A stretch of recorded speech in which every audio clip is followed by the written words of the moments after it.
10,000 hours. This is how much you need to have experience so that it would be like a gold standard of counting that you actually have experience in the field.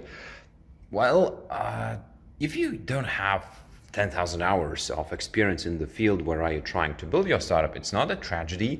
You still can succeed, and I firmly believe you can do that.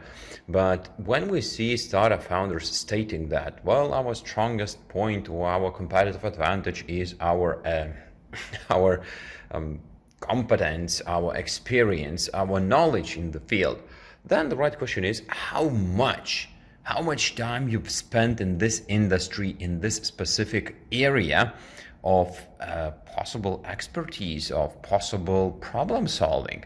And if it is less than 10,000 hours, more or less, it doesn't count as a great pool of experience.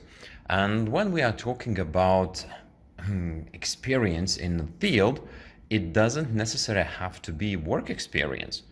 Why? Because you can build software or platform not necessarily for business to business or for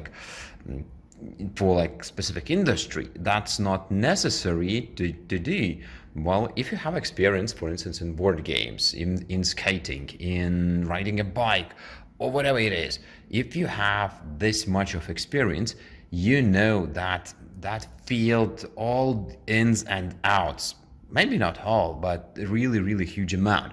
So if you have 10,000 hours of experience, roughly that would be about 5 years if you would be working 8 hours a day from morning till 5 p.m. I believe this would be 5 years of experience, roughly, more or less, every day working in that industry, in that area, in that field. Then you could state that, well, we have this much of experience and this could be our competitive advantage. But one more thing to remember here.